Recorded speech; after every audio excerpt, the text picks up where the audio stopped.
السلام علیکم شیخ، میرا یہ سوال ہے، آج کل کے نوجوان شادی سے بہت بھاگتے ہیں۔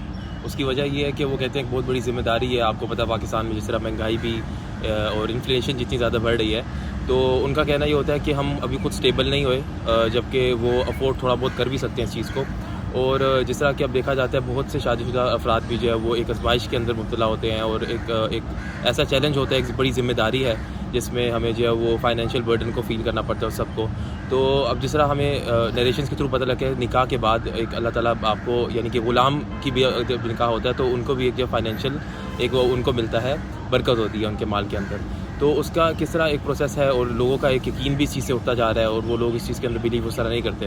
لوگ کہتے ہیں کہ جی جب ایک سٹیبل ہو جائیں گے ہم فائنینشلی ہر طریقے سے، تب ہم کریں گے، اور لوگ شادی اور نکاح سے بھاگ رہے ہیں آج کل کے دور۔ بسم اللہ الرحمن الرحیم۔ دیکھیں، ایک اسلام کا نظام میں بہت خیر ہے۔ اللہ سبحانہ و تعالیٰ نے جن چیزوں سے منع کیا ہے اس میں شر ہے۔ مثلا زنا سے اللہ نے منع کیا، اس میں ایک شر موجود ہے کیونکہ نسل تباہ ہو جاتا ہے۔ اور اللہ تعالیٰ نے شادی کا حکم دیا کیونکہ شادی میں خیر ہے، شادی سے اور نکاح سے انسان کا ایمان مکمل ہو جاتا ہے۔ لیکن ہمارے کچھ نظام اور ہمارے جو کچھ قوانین ہیں یا معاشرے کے جو کچھ مسائل ہیں وہ اسلام کے ساتھ بالکل متصادم ہے۔ مثلا پٹھان معاشرے میں آپ دیکھیں کہ کس لڑکی سے آپ نکاح کریں گے، وہ شادی سے پہلے نکاح کے بعد وہ آپ سے حجاب کرتی ہے اس کے بعد۔ یہ اسلام کے ساتھ متصادم ہے۔ اسی طرح بہت سارے، تو ان میں سے ایک یہ ہے کہ نکاح کو مؤخر کرنا، لیٹ کرنا۔ یہ ایک بہت بڑی مصیبت ہے جس کی وجہ سے نوجوان زنا کی طرف جا رہی ہے یا عشق معشوقی کی طرف جا رہی ہے، ان کی ذہن خراب ہو جاتے ہیں، ان کی اسٹڈی کے اوپر اثر پڑتا ہے۔ اور یہ لوگ اس وجہ سے کرتے ہیں، کہتے ہیں کہ ہمارے پاس وسائل نہیں، حالانکہ اللہ سبحانہ و تعالیٰ کا ارشاد ہے کہ یکون فقراء یغنیہم اللہ من فضلہ۔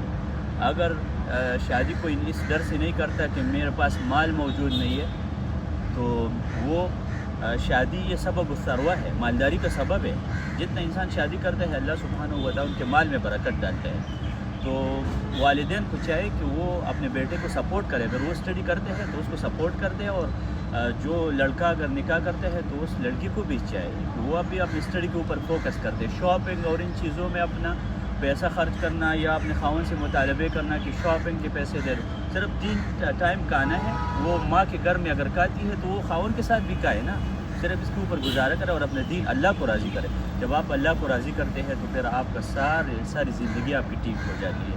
جب ساری زندگی آپ کی ٹھیک ہو جائے تو یہ بر وقت شادی سے، تو 20 سال، بلکہ جو بھی انسان، جو بھی نوجوان بالغ ہو جاتا ہے تو ان کا شادی کرانا چاہیے۔ اگر وہ کسی گناہ میں مبتلا ہو جاتے ہیں تو اس کی ذمہ داری ان کے ماں باپ کے اوپر ہوتے ہیں، اور اس کا جو گناہ ہے وہ بھی، جس طرح چھوٹے بچے کا ثواب ماں باپ کو پہنچتا ہے تو اسی طرح گناہ بھی ان کو پہنچتا ہے۔ تو شادی کرانا چاہیے 20 سال کی عمر میں، 25 سال کی عمر میں ایک نکاح کرے۔ اگر 30-35 سال کا ہو جائے، وہ آپ کی مرضی کی نہیں ہے، وہ والدین کی سلیکشن ہے، تو آپ ایک دوسری شادی کی طرف بھی جا سکتے ہیں۔ وصلی اللہ تعالیٰ علیہ وسلم۔